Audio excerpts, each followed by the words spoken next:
Not yet, yeah, we're live. This is NHTV2, North Haven Government Television, a service of North Haven Community Television. The following program is brought to you through the support of the Town of North Haven.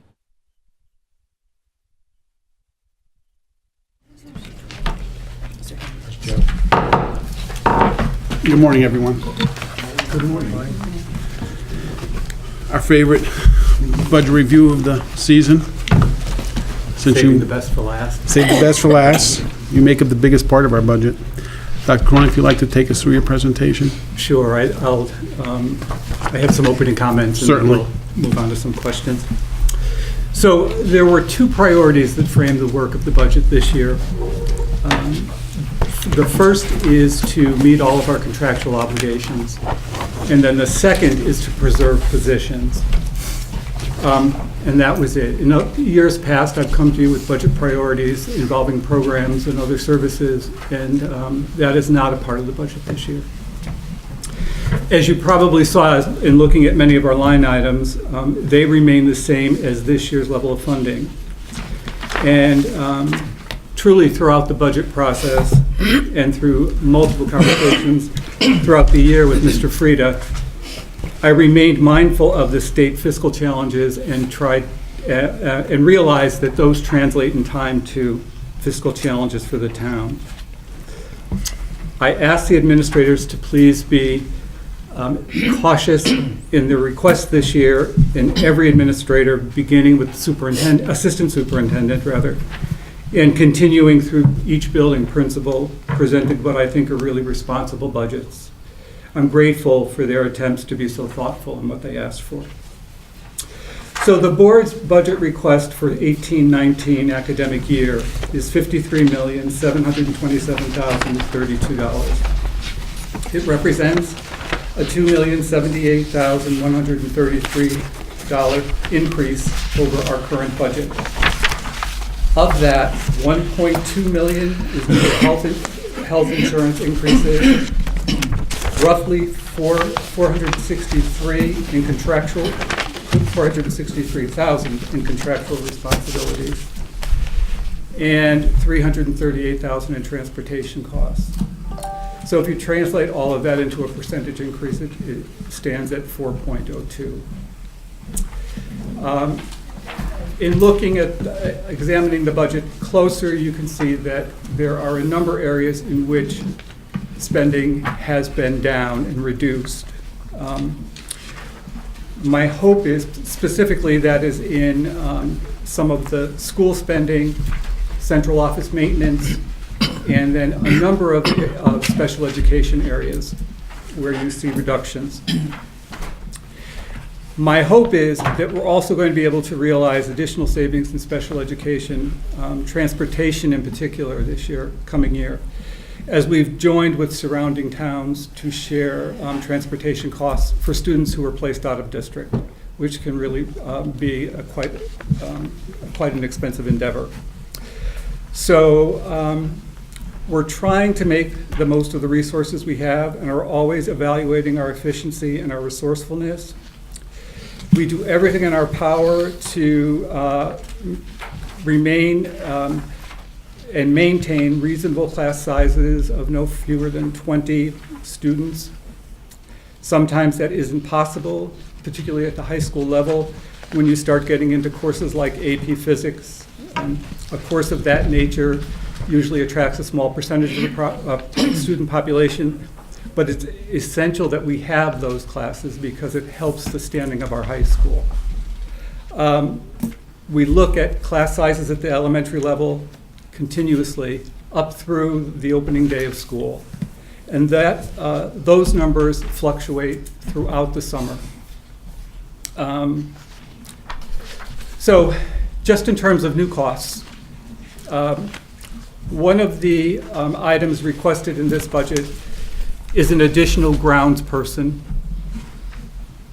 Currently, there are 4 individuals who are responsible for the board's properties, the 6 properties and fields.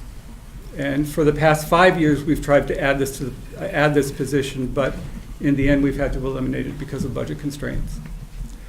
I want to be clear, this year in particular, that this position was something requested in the past and is not being requested because of the turf fields. I want to be really explicit about that. The landscaping at the new middle school, while it's beautiful, will need upkeeping in order to keep it as it is.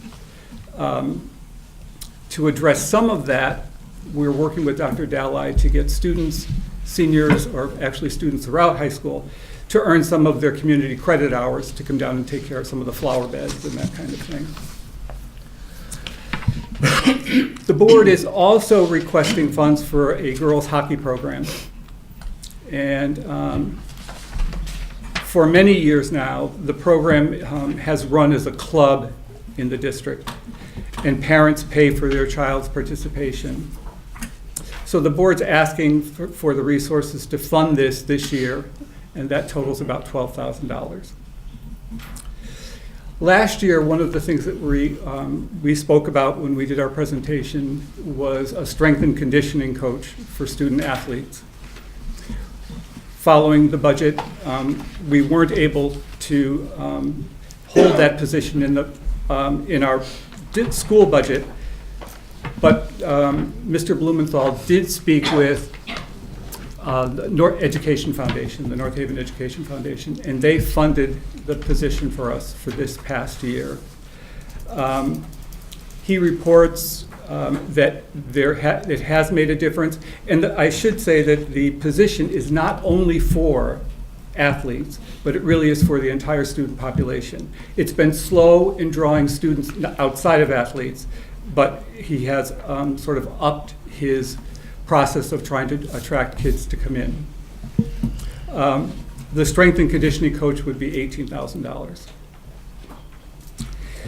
And then our new director of technology is asking not for a new position, but she's really combining a part-time tech position, which is vacant, and a full-time tech position into what she's calling a senior technician, with a bit of a higher skill level than what our technicians currently have.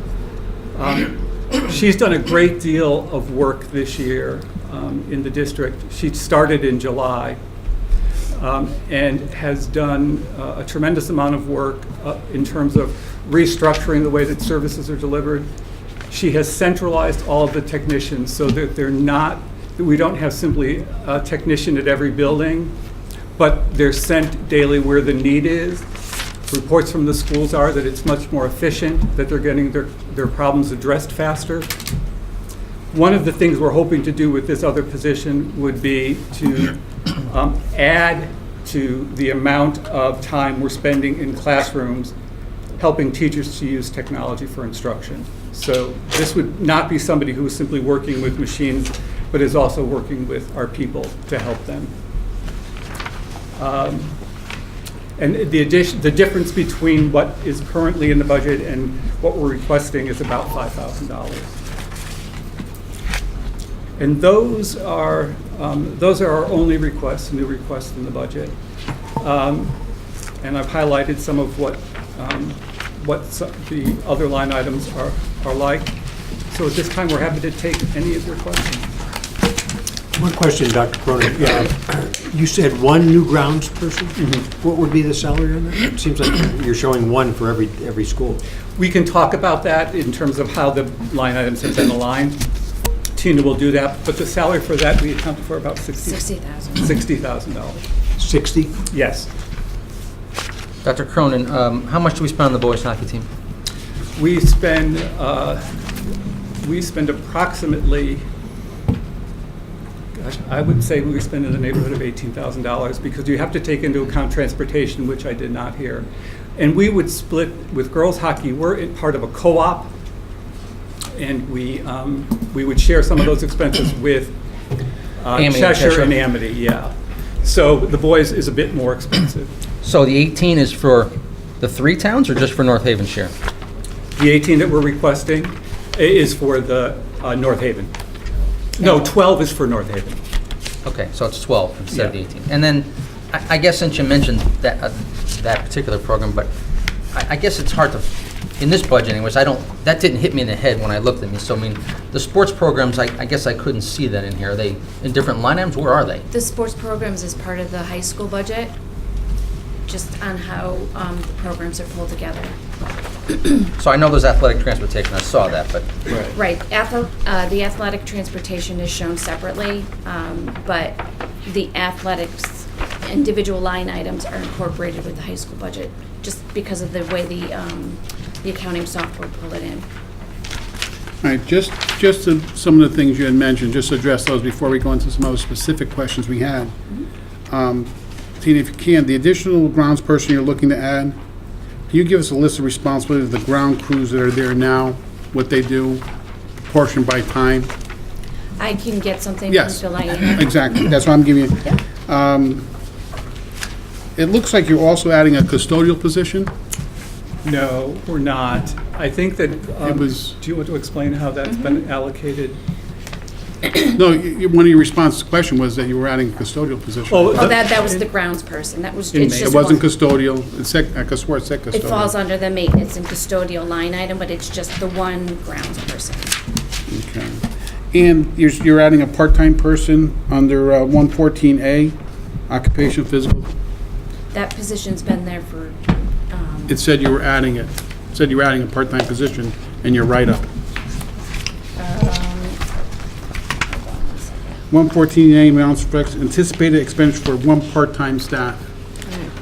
But that position's always been there. It's just, The 114. I don't think it's an addition. I mean, it's the write-up that came with the budget. I'll have to look at that, Okay. because we're not adding that position. All right. Can you tell us how many special ed we have right now that we transport?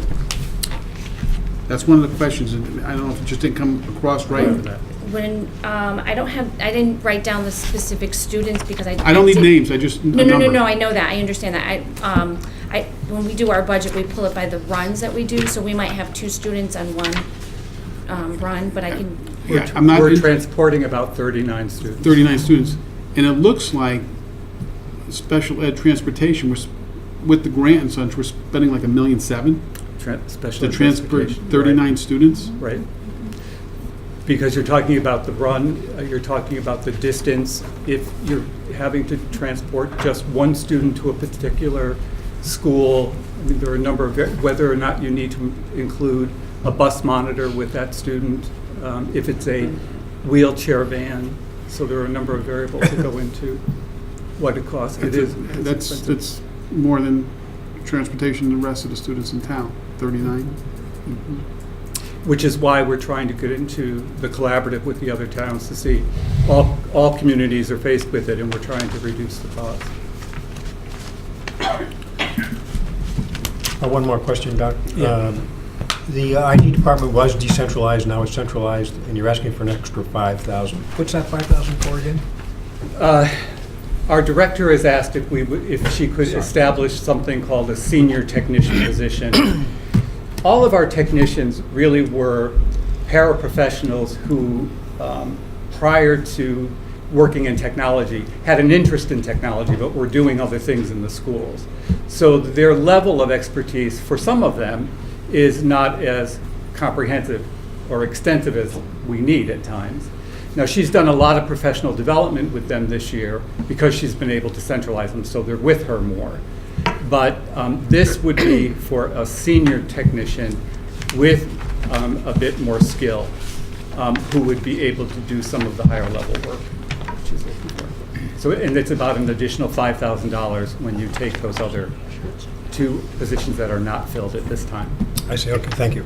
So can I ask a question on the technology? Because I saw here that Monterey School leases are up, and they had desktops. Now we're going to Chromebooks. So is that the strategy? Because honestly, when we were doing the middle school project, I brought that up. That was axed, and we bought laptops. Correct. So laptops are a lot more expensive. So what do we have in all the schools? Is it to get rid of the laptops now and go with Chromebooks? I think that our new director is moving towards using Chromebooks. So what do we have at the, Diane, Thursday night before our meeting from 6 to 6:30, our Director of Technology will be speaking to the board and to the public at the Board of Ed building, which can answer all those questions that we need to get to right now. well, I'm just asking because we just spent a lot of money on laptops in the the middle school, and I did all this research on Chromebooks, and they axed that whole idea, and then I go and read that here, and I know the students in the middle school are using Chrome online in the high school, so that's why I was asking about the strategy, because we just spent all the money on the laptops. Right. And you worked with our technology department at that time, who was in favor of using laptops. And I think that we still are. I'm not saying that we're replacing laptops. No, but here's my point. From technology, and maybe this is why this position is helping you, you always have a vision, and we did not have a vision. Correct. And so I looked at that in Monterey School, so they're going to be the first, there's going to be another elementary school. We should see a cost savings when that happens. Absolutely. Potentially next year or whenever you're going to do that. One of the things that we've realized with our director, who is extremely talented, I think, is that we've realized a considerable cost savings of technology this year in the 9 months that she's been there. Well, I've noticed that the students are on way more stuff online and Yeah. submitting things through, not just through email anymore. So I could see that that's making a difference. And the reason that we've been able to move to Chromebooks at the high school as we did this year is because of the savings. That was not part of the plan at that point, but we were able to save so that we were on other things, and we're able to do that. Yeah, and I didn't know that till I was at the open house and they were talking about their Chrome account, and I was like, oh, Yeah. I didn't know that. So, all right, I just wanted to call that out just because I tried to push for that to save money from the laptops that we have. I hope that one of the things that I mentioned last year when we were before you was the requesting the director of technology position who would have that vision for us. And she's really done a very good job in terms of trying to move us forward. Okay. I have another question on this strength and conditioning coach. And I think you said it in your opening. I don't think that they're promoting that as well. Right. And I think that what I hear is that program is really more it's more communicated to like football. I see their girls' sports, when you ask them, they're like, I don't know what that is. And I think that we need to, if we're spending the money, we need to get that. Like, you have a lot of spring sports coming up. Right. And I know for some of the girls' spring sports, they're like, no one's mentioned that this is an opportunity or how we do it, or so we're paying for position. I think we need to get communication to the students and maybe tell them they at least need to go once and utilize the service if we want to see it continue in the budget. I think I agree with you, and I think we need to encourage coaches to encourage their players to go. And Mr. Blumenthal presented to the foundation in February, updated them on that. And they also had some suggestions for him in terms of how he might promote this beyond just the athletics. We're announcing it regularly now in morning announcements at the high school for everyone. He's got some advertisements up in the building.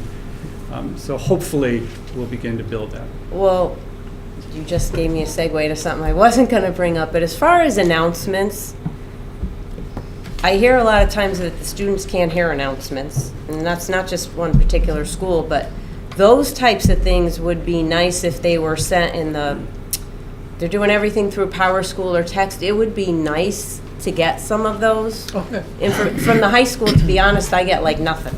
There's Okay. really nothing that you get.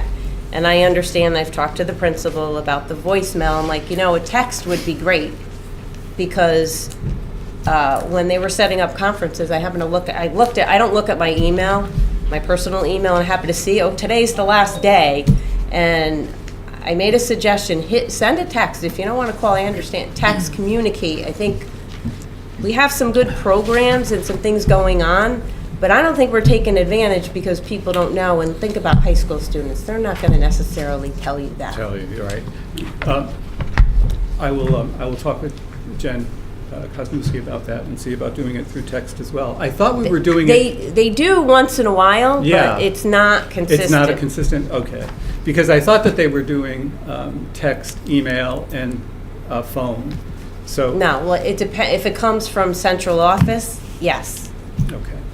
But I think like We're programs. very high-tech there. Yeah, programs that we're doing, like strength and conditioning, that would be great to pitch that out to the Yeah. parents and get it to the kids. If You're we're absolutely spending the right. money and we're not utilizing it, then it's not effective. Sure. I just had a question, Tina, on the insurance. You know, we spent a lot of time, Ed and I, on the insurance side, and of course, Michael's part of our insurance committee, and Bill Piper, who's here, or Tim now, Tim Doheny. Is that projection based on projected claims? Is that what the increase is? Right. Our insurance broker sent us, it's based on the claims, the anticipated fixed costs, our HSA seating that we provide to our employees, and it also takes into account what their portion is going to be offsetting that total cost. When were those numbers given to us? The numbers that are in the current budget were provided to us in December. Okay, so we're going to be looking at that to see if that's a number we can bring down, because on a broader level, I just want everyone to know, and this is for the Board of Finance also, Ed and I are working with the coalition to bring in more of a census data Yep. with other I'm very municipalities. much aware of that. And by doing that, that reduces the cost for all of us. And the city of Meriden is an example. I talked to Meriden this week. They have a large database that the ACES Coalition is trying to present. So we're going to work on that on our side, and that may be a number that we can help you bring down, That'd be okay? wonderful. I've been working with our broker also in that and re-looking at the numbers as they come through. So yes, I completely agree with you on that. And I wasn't going to ask this question, but I want to ask, how are we doing in this fiscal year on the funding, on the insurance line? So far, what I've presented in the current budget that I'll be showing to the board this week, we're showing about a loss of about $294,000. We're hoping that's going to, be reduced, but again, we're watching the claims All right. and what we have coming through. Just a financial reminder, whatever that number comes in the rules and regulations of the financial aspect of the governments and the boards of ed, if there is a deficit, let's say it's 100,000, it cannot be rolled into increasing next year's budget. Oh, absolutely, Okay, good. very much. We're trying to keep it within our current year budget. Excellent. Absolutely. Excellent, thank you. We've had a freeze for a while now for that very reason. The self-funding is new. The decision came after we had developed our budget, so we want to be sure that we're able to accommodate.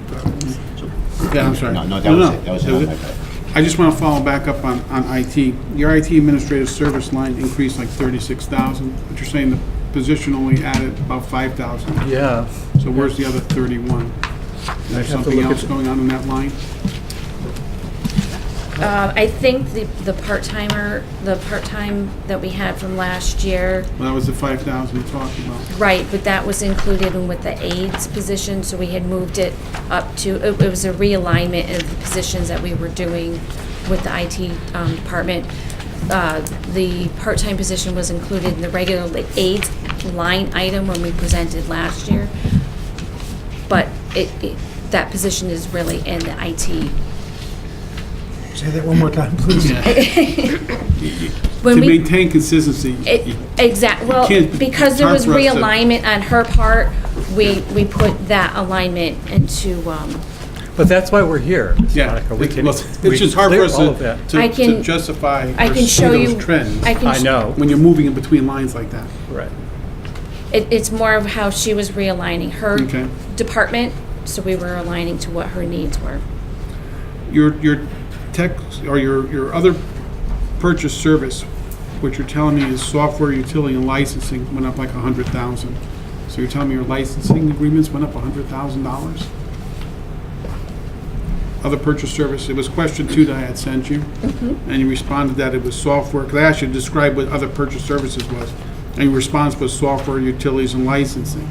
Well, that line item increased like $104,000. So the licenses and Again, $100,000. I can give you the realignment of what the IT department did for those particular line items. Some of the licensing fees were included in instructional supplies last year.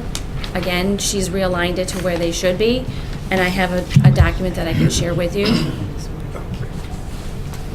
Okay.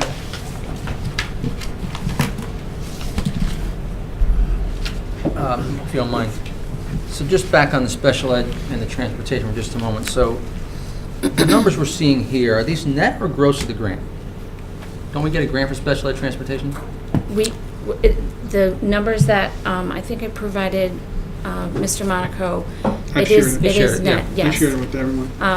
It is net, because the actual transportation cost is more like 1.7, and we took the 550 of Yeah. That's why that it just portion of it. amazed me, 39. Well, hold on a second. 97. So I got that document, which I assume was this document, right? Correct. Okay, so here on this, it says, well, let me ask you this. At the top, it says special out-of-district transportation, $1,064,000. Then down below, it says subtotal in-district transportation, $650,000, which looked to me like the transportation for the town. Talks about the high school in Montauk, Clintonville. The total The is sheet you $1,000,000. sent, Total is $1,007,000. you referred to the sheet you had Yes, sent in yep, yep, response. yep. I know what you, Okay, but, so this would lead me to believe that the out-of-district transportation is $1,064,000. You've got $1,701,000. Sorry, hold on, make sure I get the right number. No, 1,160. Oh, $1,163,000, okay. And then it says regular transportation is $1,007,000, right? So what's the $650,000 on the bottom of this sheet here? I'm It says trying to 650. find my The 550 was the sheet. grant back then. It's a grant. There it is. The minus, that's the subtotal for the in-district. So we have the subtotal of the out-of-district of 1,064,000. And then we had the subtotal for the in-district special ed transportation of 649,000 for the total of the, Okay, so the bottom is special ed, it's not regular transportation. correct, that's all special ed, Okay, and that gets you $1,163,000, correct. right? Yes. Okay.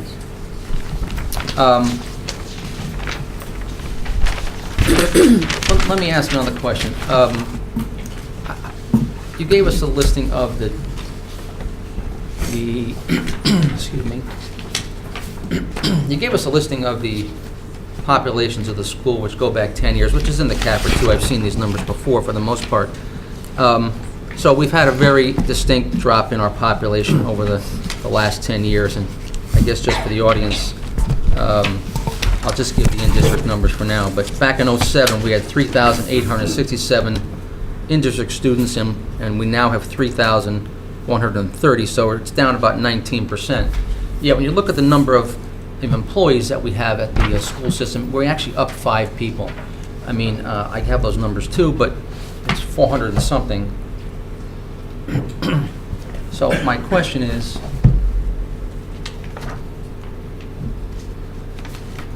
sorry. So over the same period of time, we had 510 total education, we now have 514. So we've got, in round numbers, 20% less students in the school system over the 10 years, but we've got the same number of employees. So can you just address that, please? Sure, I'd be happy to. I think that there have been a number of programs we've added over the past 6+ years. And I think that the population, though declining, the needs are increasing. So one of the things that I spoke with this group about a few years back were intervention teachers and the need for intervention teachers. And in fact, there are 5. So they would account for 4 of those positions. We have built special education programs in the district that did not exist here before, which, believe it or not, comes with a significant amount of savings. And so we've also added math support in schools. We had only reading support at the time. So, and the other piece is, while the population is declining, and we have reduced classes and the number of classes in all buildings over time, or we've added, depending, because kids don't go in neat clumps, so you don't get 25 second graders from Clintonville moving so that will allow you to close the second grade. It depends on what the distribution is. So I think it's a combination of all of those things. And are you able to predict, say, what the population might be for next year thereafter? How do you do that? Just by how many kids enrolled? We do it by the students enrolled and the anticipated number of kindergartners coming in, and then we look at, historically over the summer what our increase looks like. Yeah. It's not an exact science, though. Right. Mike? Well, Good, sorry. before we go back to one thing, Tina, one of the questions I asked you was about leases. I wasn't talking Oh, yeah, about right. what we lease Yeah. space. You have $465,000, which includes a $55,000 increase on something that the town leases. What are we leasing that's $500,000 almost? And that actually went up $55,000, which was almost 13.5%. It's Oh. your line 739C. Okay, I can get you that detail of I mean, roughly, do you have an specifically. idea what it is though? We are leasing trucks, which we didn't have from last year. So we started those leases just currently. And we're closing one lease out for some computer laptops. Well, there's a separate line item for that. It's like a $500,000 line item for that. I have to look. For the computers, that's, one line's is closing out, you've increased it. I don't Right, remember. so this- You've increased it to change to the Chrome or whatever you're moving to. I mean, that's something separate. So you think this is vehicles, 55,000 increase is vehicles? I think and- it's a combination of both the computer lease and the vehicles. The vehicles, I believe, was close If to it's, 20. if it has to do with computers, can you move it to the line? Because you have a line item that is for computers that you made an explanation as to what the increase was. we can do, So if we that can- line's not, okay, my goal is really to stop you from moving between lines, because we can't evaluate any kind of trend Any if you keep consistency. shifting like that. I understand what you're doing, so that we're trying to do the same thing, so once we can move it forward. So I understand, we can do that lease line. And probably next week, email Ed so we can distribute the salaries and the change of those salary positions. That's, that's, I don't One of the understand. questions I asked was, I don't need a name, I just want to know, it's a teacher, they're making this much this year, they're making that much next year. It's a custodian, he's making this much this year, he's making that much next year. I just need to see those numbers. Just like the Board of Ed puts every position in town, so many firemen, so many sergeants, so many lieutenants, so many police, public works, whatever. We have a list of, not by names, but at least No, a I get what you're position, saying. so that we can see the trends as to what's going on. Actually, you said you were going to provide that. That was in your answers, right? Well, she said she was gonna talk to the Board of Ed, but it's not anything that really is public information. Has a schedule of all staff by group, site, and employee counts been provided? Will be provided, I think. Is that what she said? She was, oh no, I asked for it. And she said she was gonna talk to the Board of Ed. Right, as a what I had sent response. to, Yeah.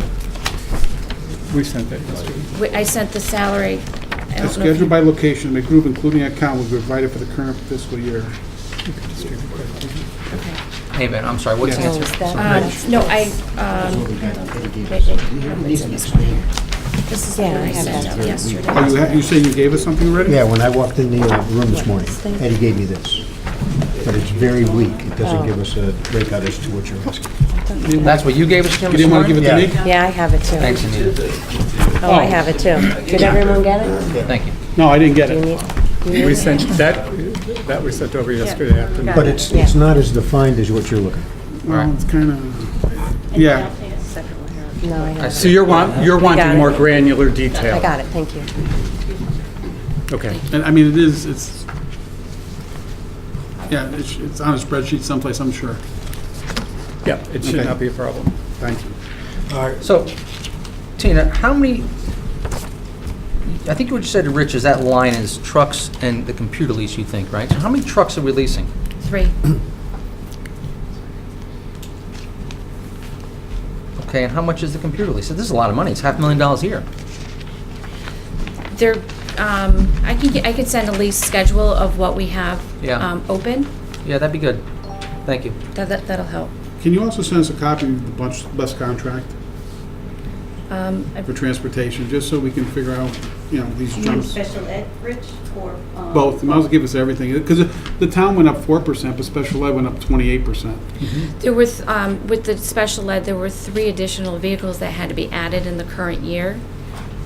So that's, It's just, it is a lot of money. it's hard for me to get my arms around $1.7 million for 39 people. And I just, maybe it's, you know, once I read that contract in the. all Well, I the- think that there are 39 students out of district. There are also special ed students in district as based well. on, yeah, based on that 600,000 in district. So if there's 39 out of district, that means you're spending $1.1 million to transport 39 students. It just seems like a big number for 39 people. And there may be logic to it. I like There to feel is. warm and cozy sometimes. And I me can share you understanding the- it makes me feel warm and cozy. That would be great.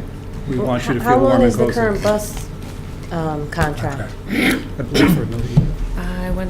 I believe it's 2020, I believe. I sent So a was it copy over. Was it like a 5-year or 3-year? 4. Used to, all right, because I know in the past it's been 3, Yeah. so was There was a reason that, that we made it a 4, as I remember. Mrs. Carling was here at the time, and there was something with holding costs stable if we did another year.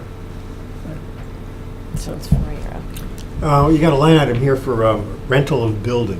What buildings do we lease, or do we rent? That's what, she's going to send us a list. That's That's what what I she's just asked. Or you just Oh, have to- Yeah. the rental of buildings. Okay, so I misunderstood your original question, it but said- the rental of buildings, that's aligned with the athletics program, where they rent space for some of their programs. And then So we just built the custodians. middle school, and we didn't have the foresight to make storage in these buildings? Oh, there's storage in the middle school, but there's, I think, a lot of equipment at the middle school that takes up that storage. Which line are we talking about here? Which line? Jim, which line you talking What about? I'm line is talking that? about line 440D. Under the high school? Is that what it is? We Rental also, of and we buildings. also rent a place for our ground, for maintenance on Giles Street. And we've been renting that building for a while. I'm sorry, that wasn't what I was talking about. That was not what you- Was not what I was talking I'm about. talking about 440D. Yeah. I don't Yeah. understand it. I can't believe that we didn't accommodate ourselves to look in the future to.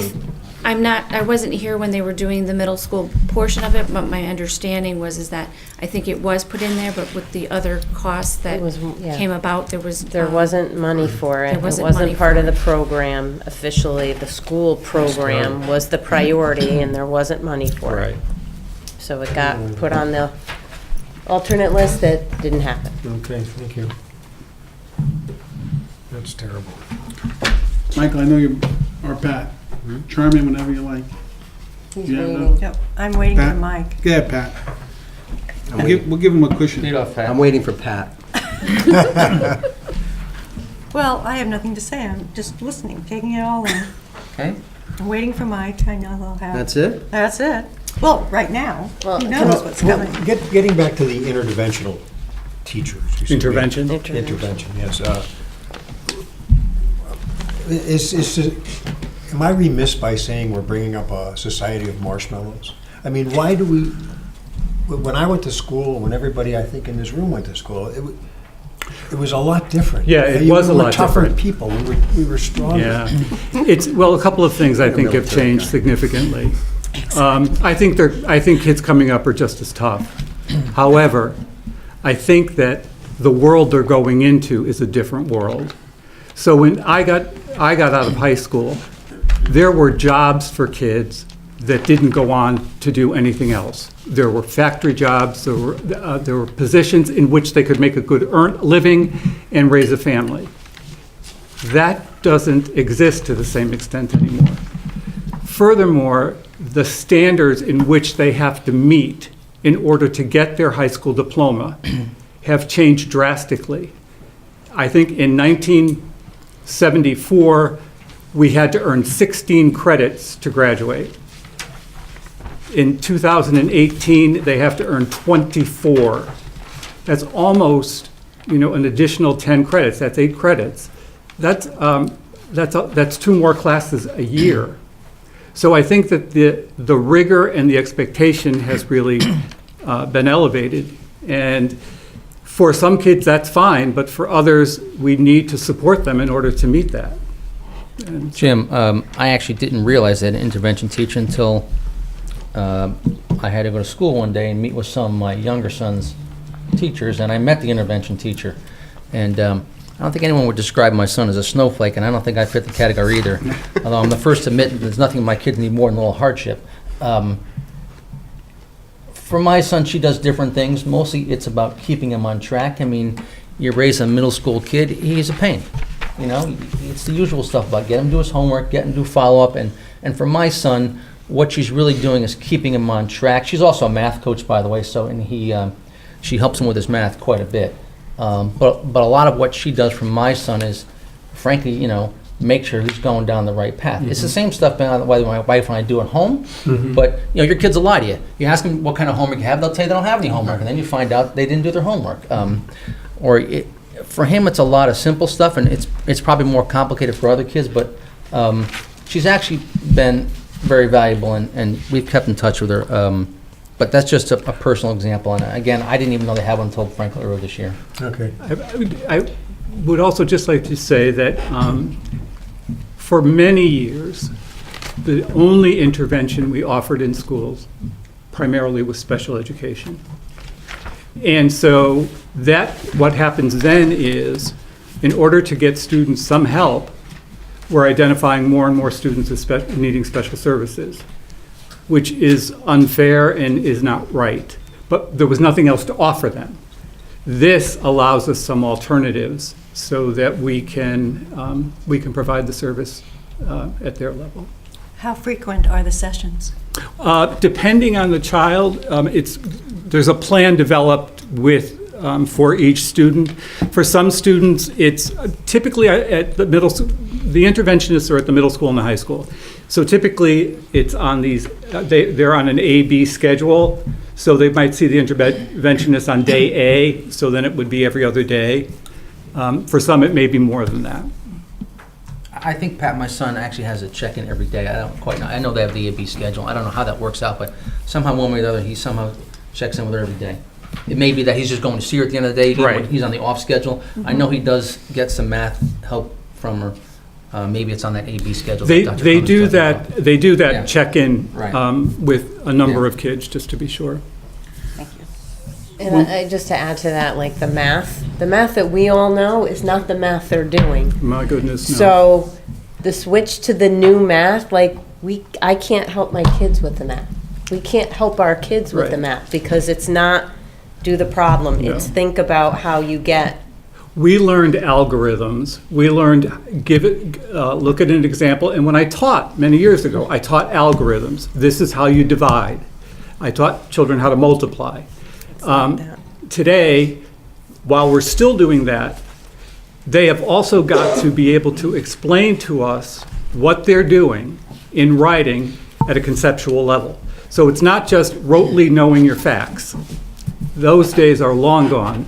It is really being able to talk you through mathematics and to think mathematically. And it's a very advanced in terms Yeah, of and what a lot of the those math coaches are busy. they're very busy. They're very busy, especially when the switch happened. Half of the students in like junior, senior were already halfway through the old, so. So we're hoping, what happened was, I'd say 6 years ago, there were a number of initiatives that came out of the State Department of Education for which districts were responsible for. We had the Common Core, the Connecticut Core Standards they're referring to them now. So everything has been changed in terms of what students are expected to know and be able to do in language arts. There are new science standards that we are responsible to make certain that students have mastered. And there are assessments that go along with this, so it's not just that we have a feeling that they have learned it, they have to demonstrate that they've learned it. So some of these positions came about also as a help to teachers who are seeing their regular classes, but when you have a class of 25, you're not always able to get to everyone every day, and there are children who need that. That's what we're doing. Switching gears for a second. Contractual instructional services under speech. You added $100,000. So are we actually bringing it outside? In addition to and all of that is dependent on the IEPs or the individualized education plans that are developed for students. All right, so is it a special ed related? It is special ed related, yeah. Okay. So I have a question. I noticed in a lot of these textbooks are zeroed out, but yet there are still some textbooks. So can you explain, is it just technology? How is that working? Because I know that there are some textbooks. I know there's a lot of copying. Right. And a lot of online. So can you just explain how Sure. that works? So one of the things that we've done is that we centralize the purchasing of textbooks. So when we went to the new math program, Clintonville, Green Acres, Montewiesen Ridge Road didn't all order their own math. We ordered it through our office because we realized a savings, but we also know that everybody is getting the things that they need. So this year, there are very few, this coming year, there are very few initiatives like that we're looking to do. I think that some of the textbooks that you're seeing there are replacements, maybe additions and replacements, if more students or materials have been damaged. Okay. I have another question. You sent a fee schedule on buildings. I think she just misunderstood. Yeah, but I am curious about it now me too, that she actually. sent it, even though that Yep. didn't directly answer the question, so I'm interested on that. So, how does that work and who gets charged? Like, can anybody call you and say they want to rent a school? Is it, like, say, for example, basketball? I know basketball's in Montewiesen and certain schools. Do they pay a fee for that? Like, how does that work? Actually, if you're available Thursday evening, we could really give you a lot of information. Because we're not only talking about technology, but we're also talking about, particularly turf fields and how we're going to be funding those or saving for those. But that chart that you have before you is in an ideal world. If we could do things, now that's not always how it's been done. And so it has been a gradual transition into charging. The fees are paid to the town. You receive, and I think last year I believe it was about $35,000 in revenues that came to the town through the use of facilities. So is it really school activities? Or It can be any, or yeah. anything? I know one school used to, well, maybe it was adult ed, they used to square dance and Right. schools. Well, like if you have Miss Mary's dance recital, that is, there's a fee for that, and then there's a fee for using the auditorium, there's a fee for using classrooms if they do. The real expense in all of that is really the custodial overtime. Are these fees per hour? No, per most event? of those are for it's just a flat fee. Okay, and the middle school field listings, are those for the new fields? No, those are the old fields, and the new fields will be discussed Thursday night. The board has been looking at alternatives and options. So, I just want to bring up one thing. If we're letting people in our schools in the evening, and I'm just going to make this comment because I know there's some things you can't talk about, from a security perspective, somebody needs to go and check and make sure That that everything when, is- that there's no one there. Because I can honestly tell you, I was in a school delivering books for a program, and I found kids wandering in the Yeah. school. Yeah. So that's all I'll say I- about that. I'm sure you guys have it, but I just needed to We say do, that. and in fact, we have spoken with some of those outside groups of what they need to do. For example, we need to have someone at the door who is letting in, we can't leave the door unlocked for everybody to come in. Yeah, We need and- somebody there who knows that whomever is coming in needs to, has a purpose and a reason for being there for the practice or whatever it is.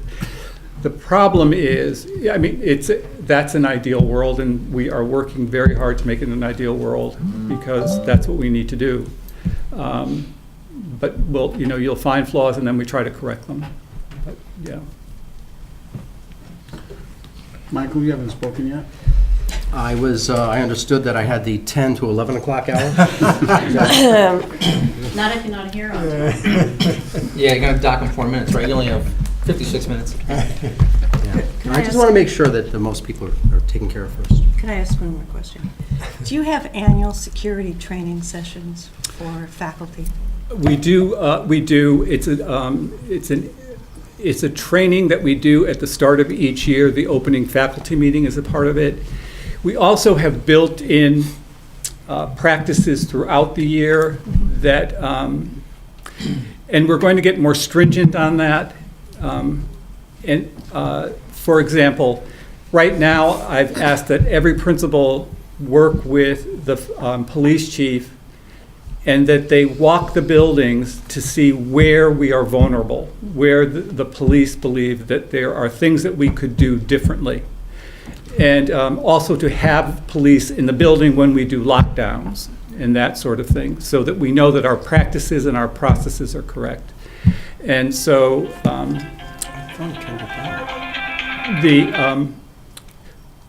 we are continuously examining our safety practices.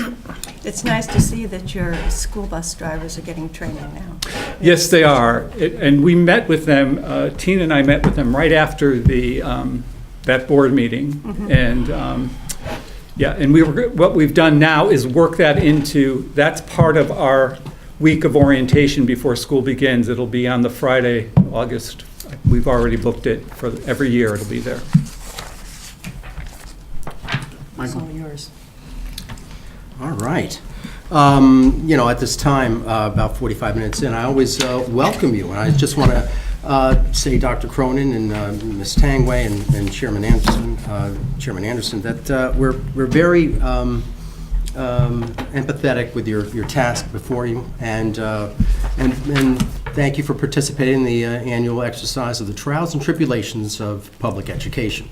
In the meantime, I thought you were going to say, thank you for participating in the Inquisition. if that's the way it feels. So trials and tribulations is a much kinder.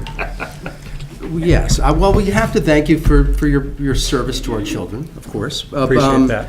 And, of course, as you hear this discussion today, you know that you hear the positive and the negative here, because just a lot like, say, a 6-course meal, there's things we like, and there's things we don't like, and you'll hit on certain food allergies here and there, such as maybe special ed transportation.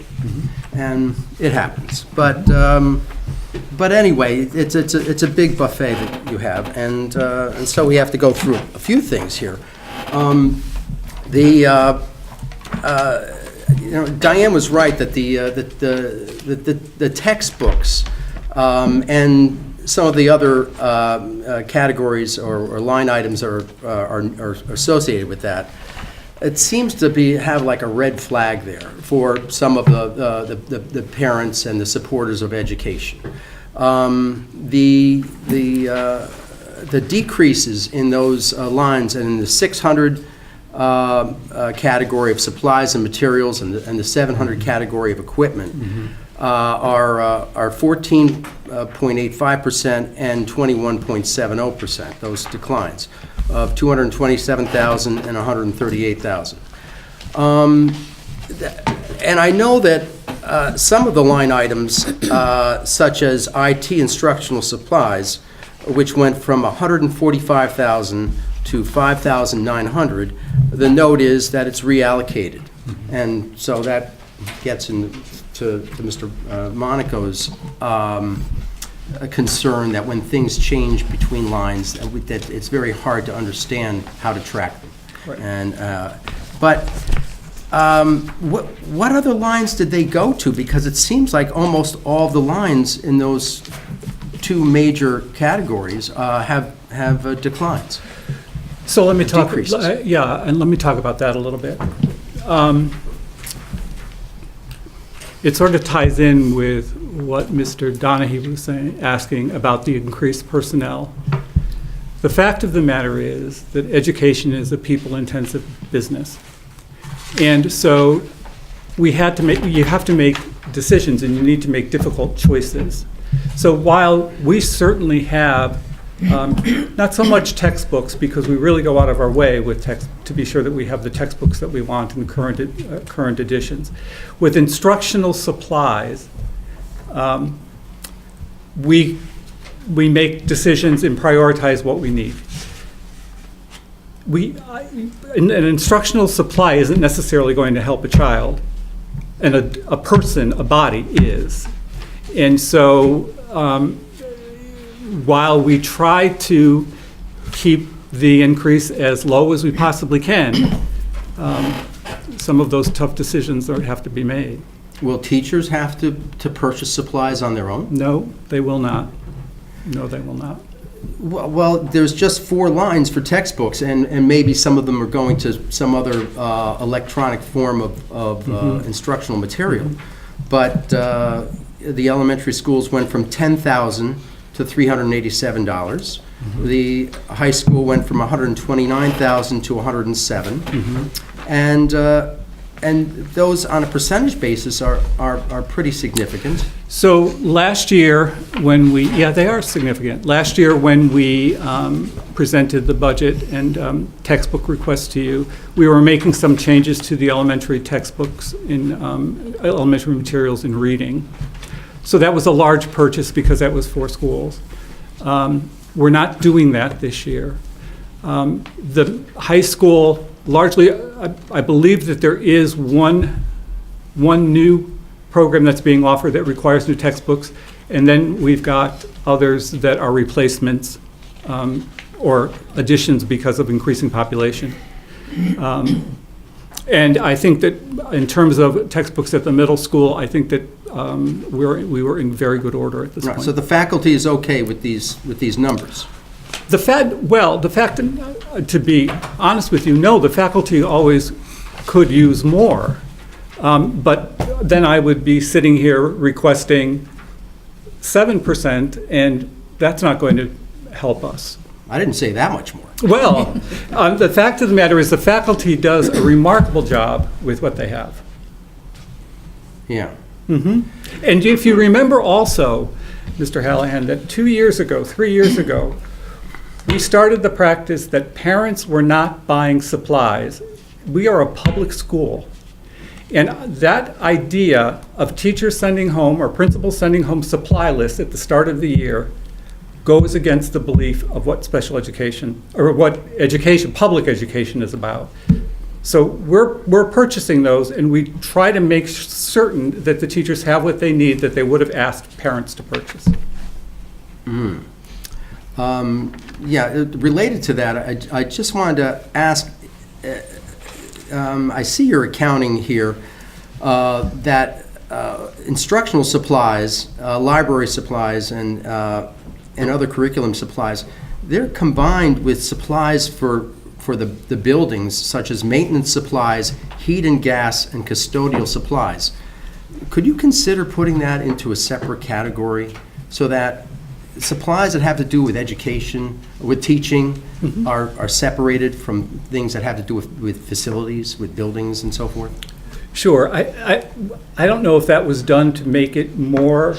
I mean, they just have the same word supplies, and that's Right. the only thing that's similar. No, but I'm just wondering if it's trying to show you cost by building, And what all of the expenses in that particular building at that site are? Yeah, I'm just looking at your main summary budget, and in this, and that, the fact it's also part of that 600 category. Okay.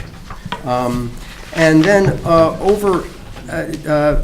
we spoke a few minutes ago about leases, vehicle leases.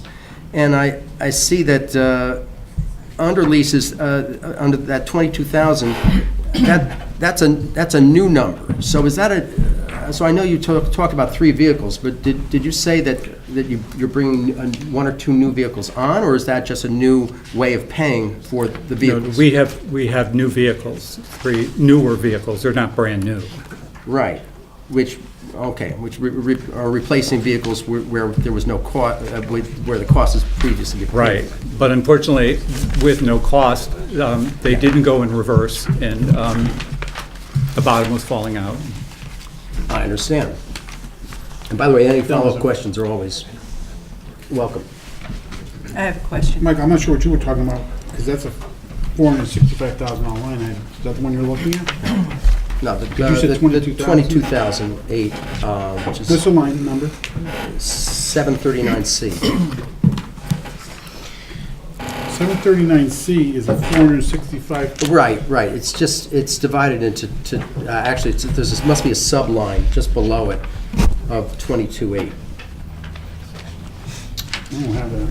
Okay. Oh, yeah, you had that You have a divided up. question? What document is that? Is there something you do? Should be the same thing. All I did was blow it up and run the percentages so I could see. Is this something you do? Pat, you had a question? Yes, I have a question. Can we back up to textbooks? Yes. I'm trying to understand what happens Oh, in wait, terms you of mean- reading material or information transmittal if you don't have a textbook. No, we do have, I don't mean to suggest we don't have a textbook. We do have textbooks. It depends on the scale of a purchase every year. So if we're beginning a new science program in biology, if we're updating the textbook in biology, that's a significant expense initially because you're replacing all of the books. And then for the next 4 years, we try to keep things on about a 5-year cycle. For the next 4 years, that cost for those biology textbooks is much lower because you're simply replacing or buying additional. So you're not ordering as many. So you're not ordering as many. And then you'll notice again in 5 years down the road, probably you'll see a new, significant increase, yeah. Thank you. And Mr. Dahaney was correct about enrollment there being down 18% in 10 years, but it's virtually unchanged from last year. And we heard that there was a bubble in one of the elementary schools. Is that true? There was a bubble that went from, there's a bubble at Clintonville. Right. Right now, yes. Yeah. Yes. There's a bubble in terms of 5th graders that are moving into the middle school next year, and we have 3 kindergarten sessions there that are significant. 20 students, approximately 20 students in a session. I see. Clintonville is getting, we're having a significant population increase at Clintonville. So can the school handle that? Yes. Yes. All right, Yeah. well, We all answer that one. well, you didn't give me a chance to say my piece here. So. Go for it.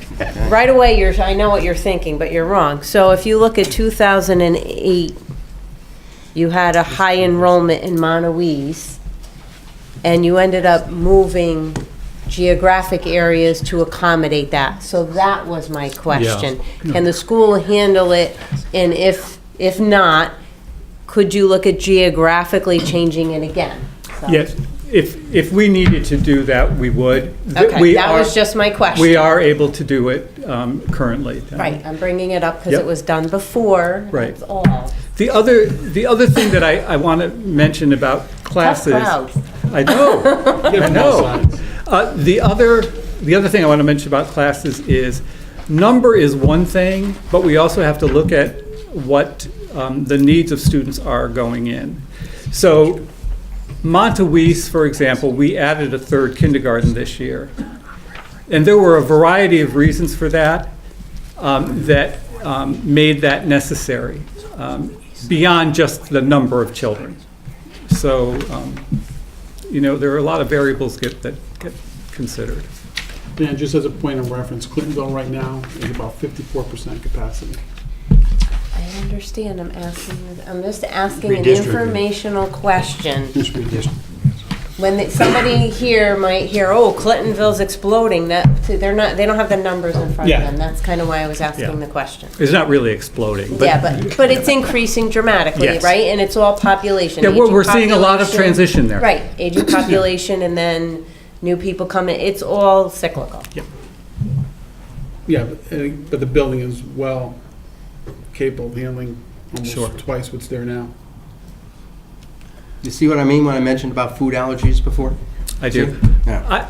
I'd have to look at twice the number, but it certainly It's can. about 54% of capacity. Yeah, I know, but, 57% of capacity Yeah. right now.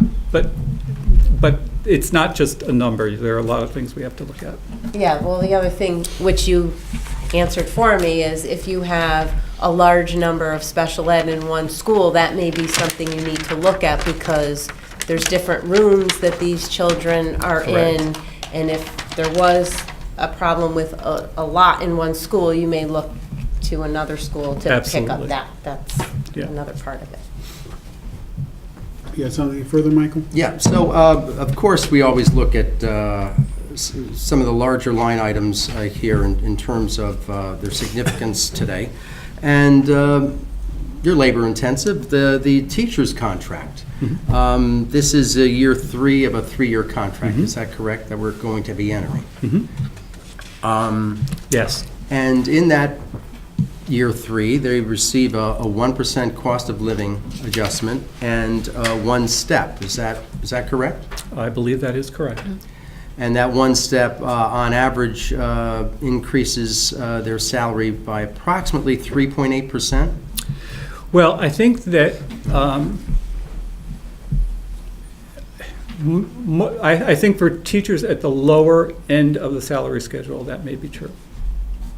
Really, okay, because I thought I checked one of your middle master's salaries and thought that it was that much.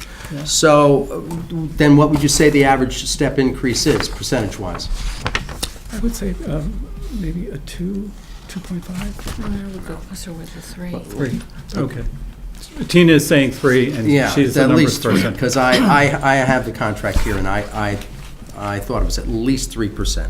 So in total, then, a 4% increase in your teacher salaries this year on a person-by-person basis on average. Is that right? Yes.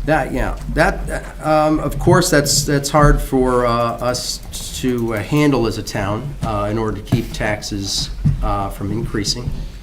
And we hope that somehow this board can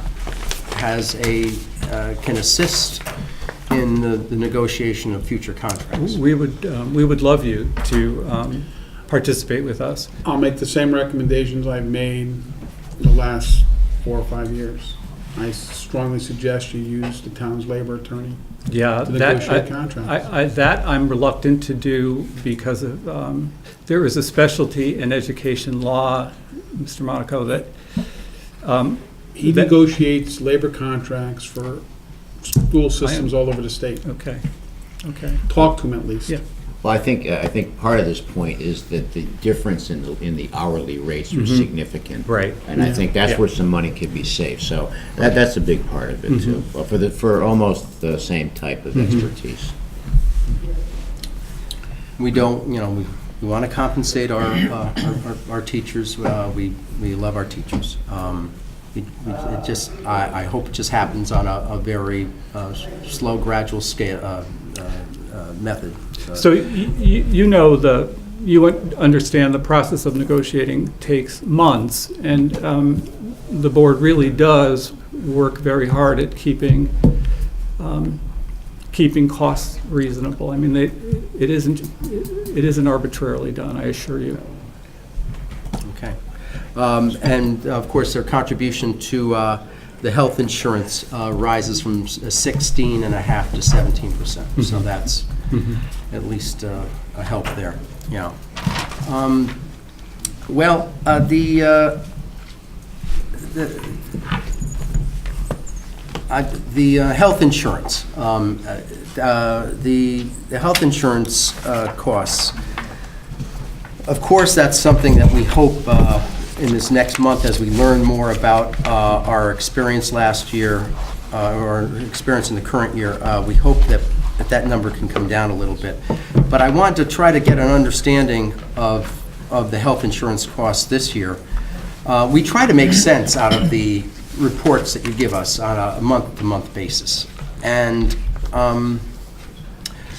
right now, well, first, on your summary sheet here, on your summary report that you give us here, it says the medical insurance costs show a current deficit due partly to retiree payments that were taken into consideration as part of the budget process, and these payments are received on a monthly basis. The deficit will be reduced throughout the year as payments are received. The claims are being monitored closely. What are you referring to in terms of, is that something new? No, our retirees send monthly checks to us, and sometimes some of them will pay for the entire year, some will pay it quarterly, some will pay it monthly. So we get those payments on a regular basis. So those payments are applied to our medical insurance line. Yeah, so the cost of retiree health insurance is part of The total claim. the hospital line that is here. Correct. Yeah.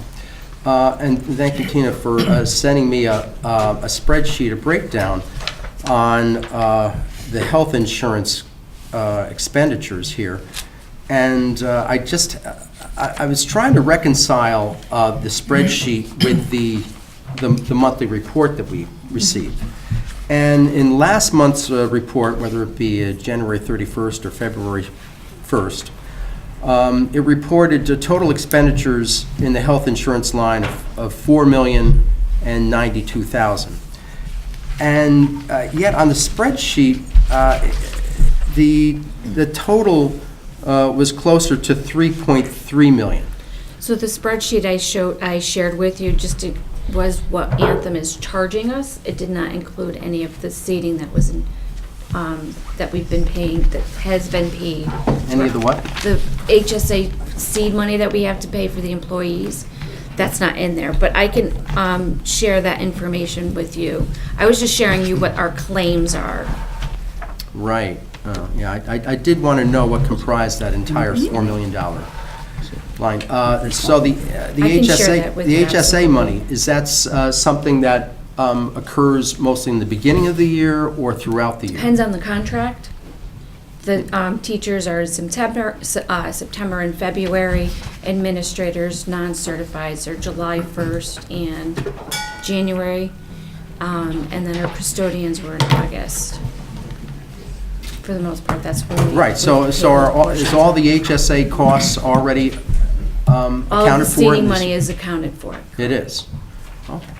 Well, yeah, because we could see that it looked like, although you were, or we were about $294,000 behind at this point, that by the end of the year, it might go as high as $441,000 as a deficit in that line. However, if costs are not spread out evenly throughout the year, there's a chance that it could be even less than $294,000. As a member of the Health Insurance Advisory Group, I was just concerned about whether you originally received the correct advice and number from us to insert onto that budget line, last year for the current fiscal year. Do you feel as though you were given a number that was pretty accurate? I don't believe so. In the savings that the town received last year of the 1.2 million, it was 50-50 split. So we took the 600,000 right off of our insurance line item as it was discussed at that point. But I believe that because we were shown together as a town and board portion of it, that the board had more claims reported than the town did. So I don't think the savings that the town saw overall was equitable. Because we have I would say it's more of a 60-40 split and not a 50-50 split. Well, is that to do with non-claims expenses? Because the claims that you're paying here are for your members.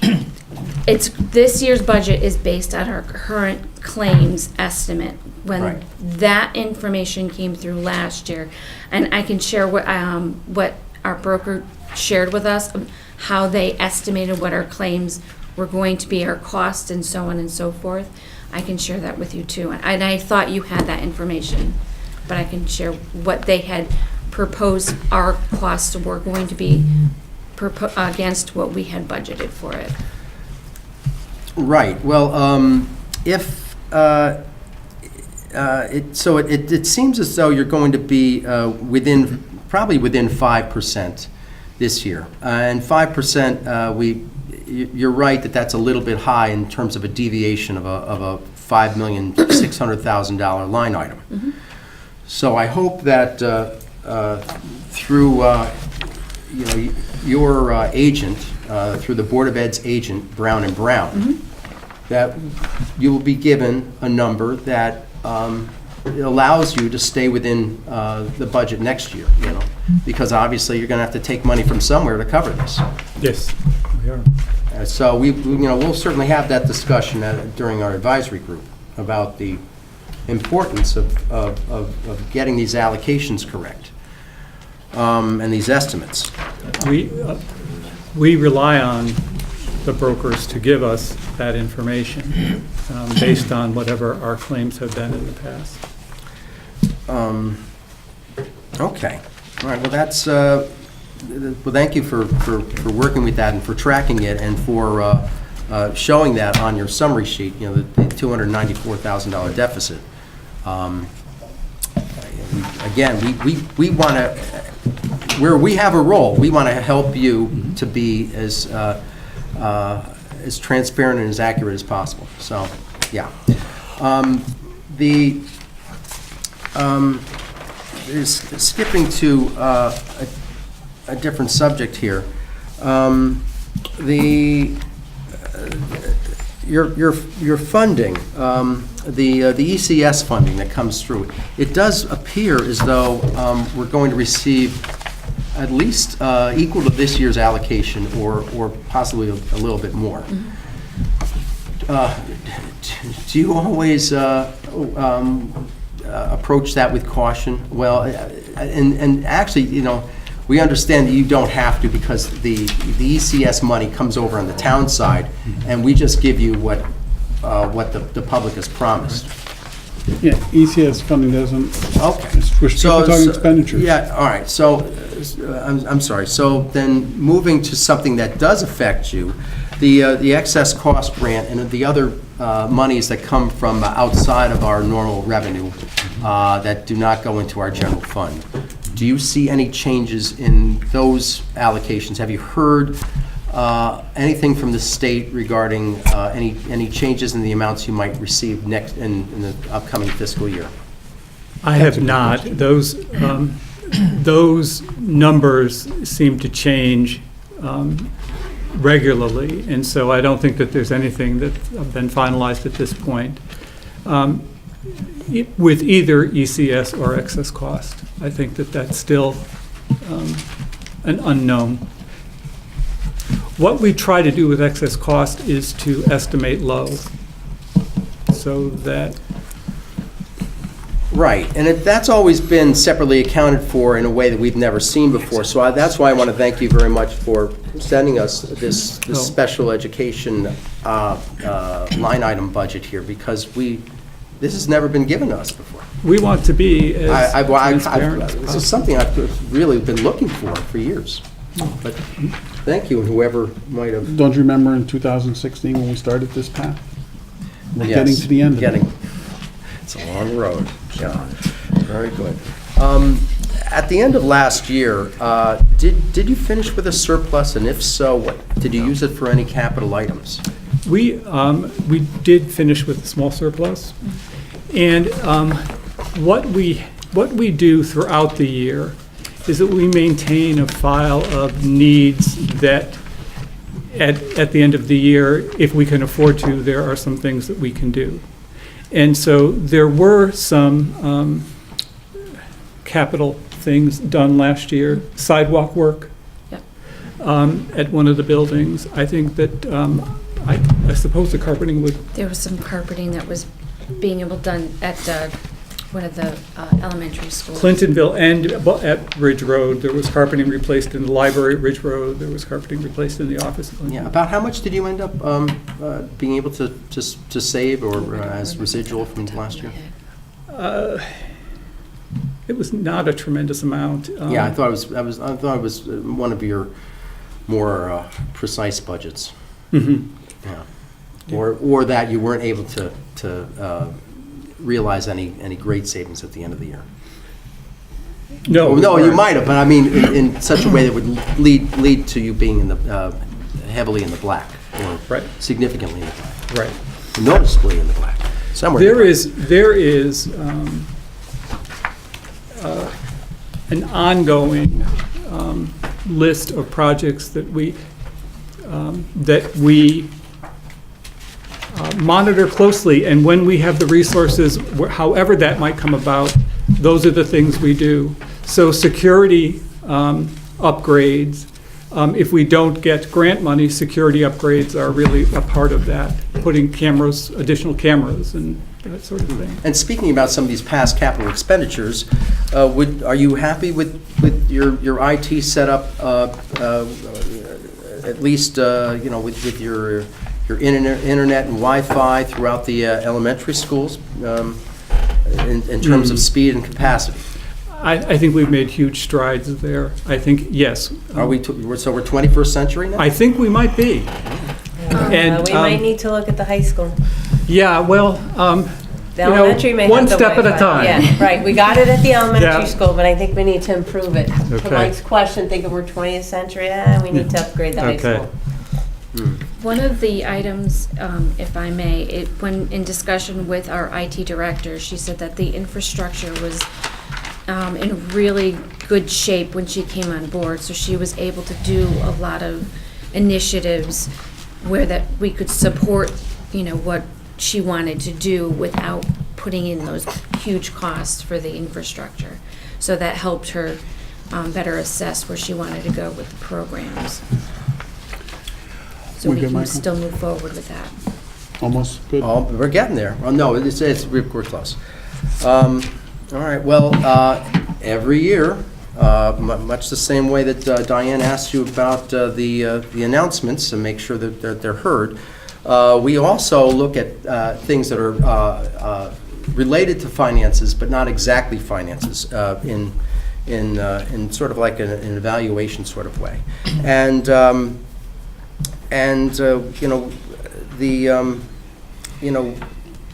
within the context of the financial resources that are available to you and the way that they're employed by the current administration here, our school performance at times is looked at by outside third parties.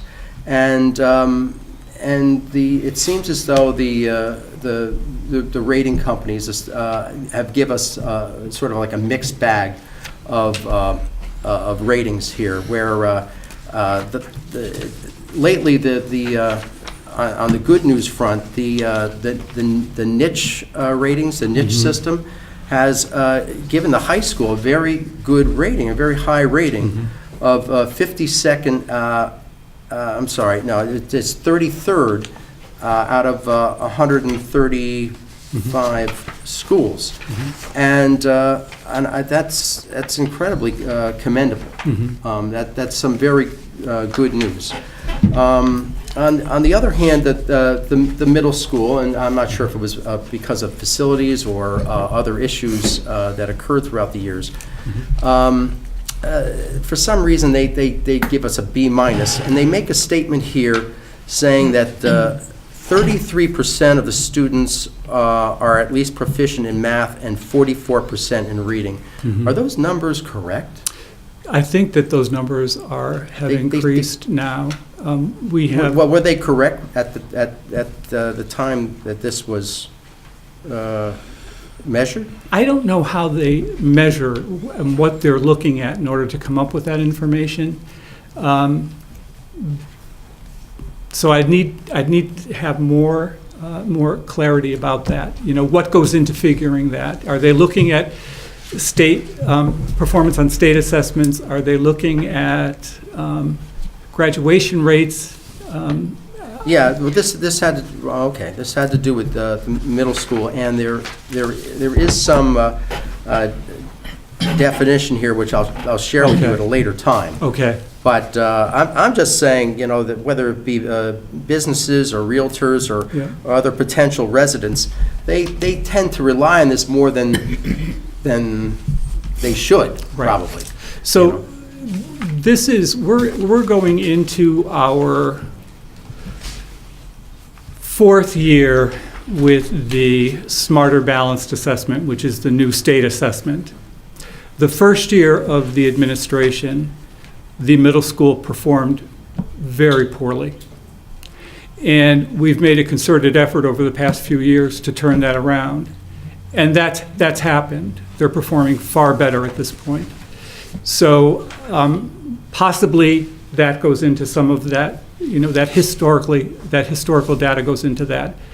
But I do know when we looked at, as a school system, there are 24 districts in our reference group. So from the state's perspective, those are the districts we should be comparing ourselves with, because we're sort of aligned. We're 5th in mathematics, and we're 7th in language arts within that group. And How big is that group? 24. 24? Yep. So, and I'm not settling for that. No one is settling for that. But if you looked at that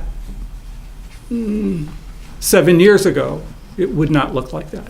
It might not look like that. Good. So, right. So you've seen you've seen progress, but you want more progress. I want more. Oh, yes. I always want more. Yeah, of course. Board of Eds always want more.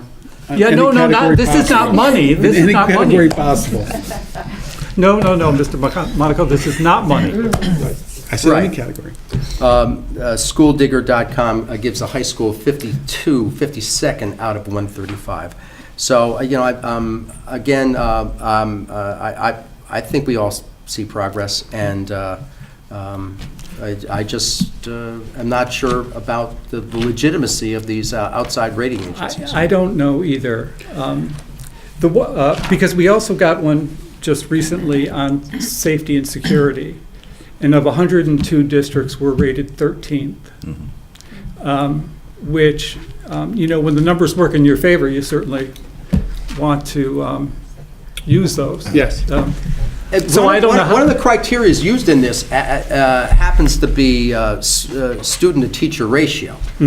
So no matter what the enrollment is in the school system, any change in that is probably viewed as a negative if there's if it goes higher than 12, much higher than 12 to 1. Is that right? I would say so, yes. And that 12 to 1 ratio is, that's low. Yeah, what school's got a 12-1 student-teacher ratio? Well, I think that may include special ed teachers and I think others. what they do is they take every that's teacher not a in the class- district. That's not a classroom Yeah. size. Right. It's not an average Can't be classroom that. size. No. Yeah, I have one last point Yeah, after, please. but you. No, go I ahead. don't I know. want to summarize everything here. Good, Yeah. give your last. Yeah.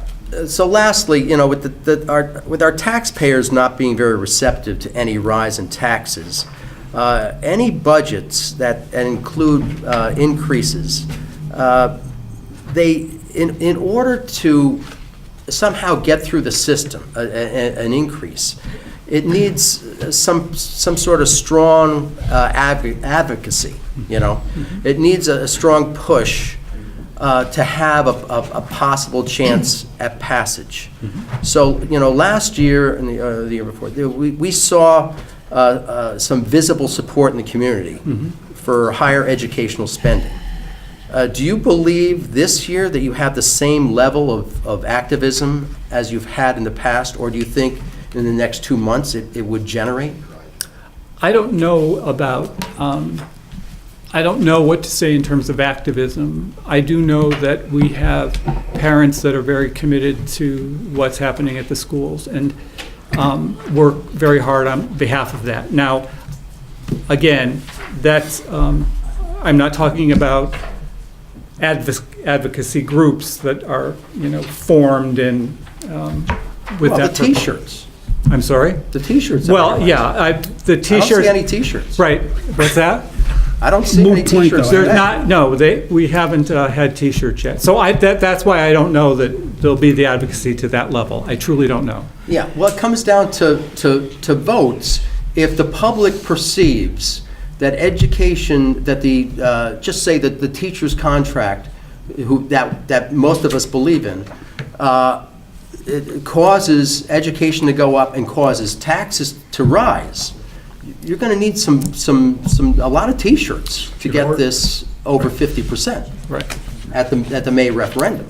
So, So, how does that happen? so Michael, what bearing does that have on what we're doing, though?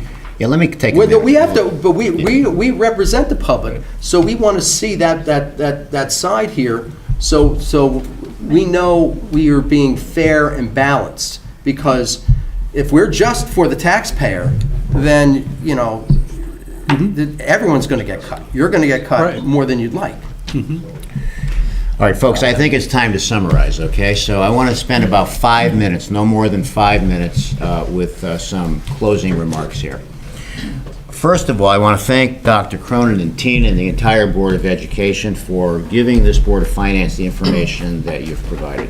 I really appreciate it. And what many may not know is the special relationship that Bob and I have working together. I think he's one of the finest superintendents in the area. He's a wonderful man. He cares about the community, and he's a very responsible individual, and I have personally enjoyed working with him. So thank you, Bob. thank you, Mike. Where we are right now, because all of us are in this together, if we look at all of the requests that have come into the town during these workshop sessions, it's $6.7 million worth of requests. So what does that mean? That means that this board has a daunting task. That $6.7 million represents about roughly, these are rough numbers, about a 2.4 mil increase. 2.4 mils is roughly per household on the average house. If we could have your attention, please, back there, because this is a very important point. 2.4 mils represents about $480 a household on the average house. So we've got to figure this out moving forward. A lot of the questions today were in the areas that do not adversely affect the quality of education. You heard us speak about insurance, about leases. What we're trying to do is compress costs that don't affect services, and we're doing that on the town side, Ed and I. So insurance is a big part. We're going to try to help with that.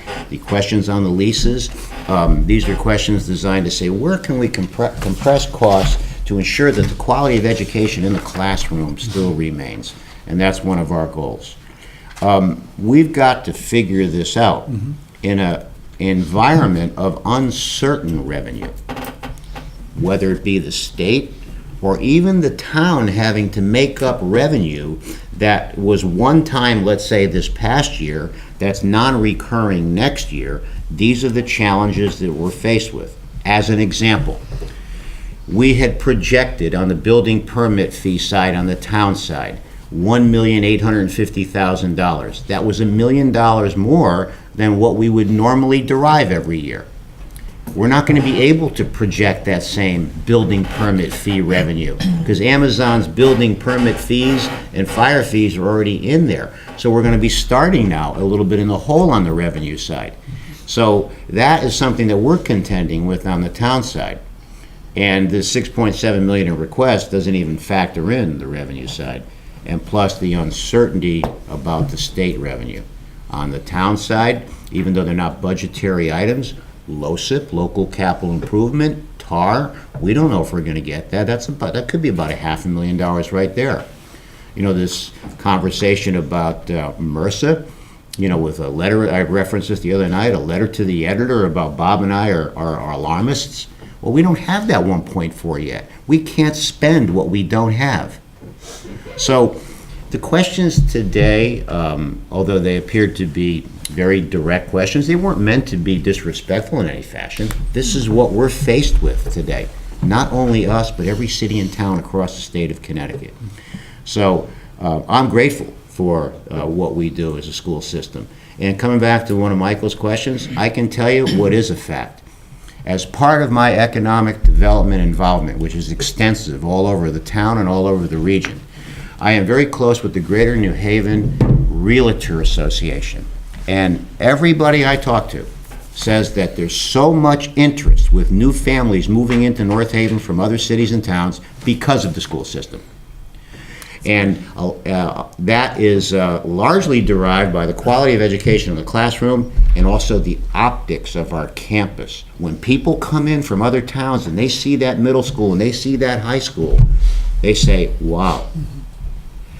And also, just for the record here, for those that are here and those watching on TV, I mentioned to Bob the other day and all of our department heads, school security is on my radar screen right now.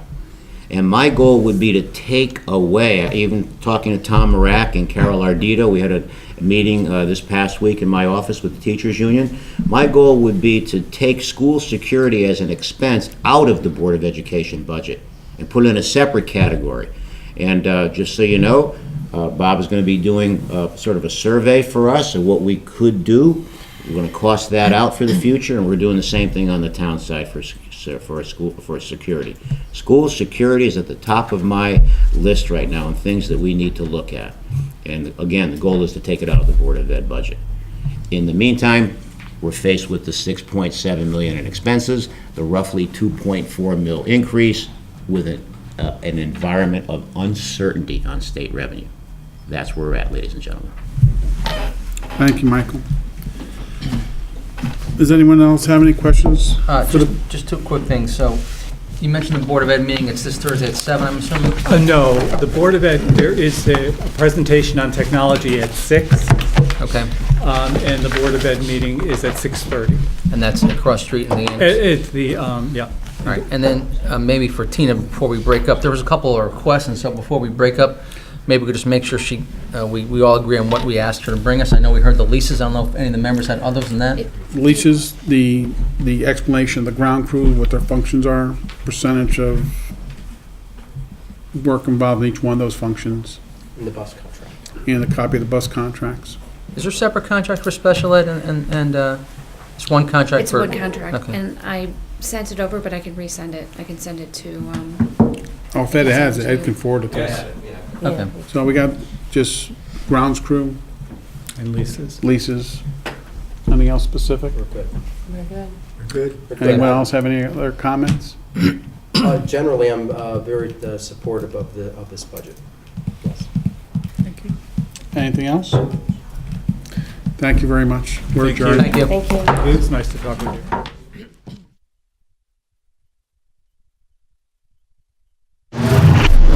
The preceding program is brought to you in part through a grant from the town of North Haven.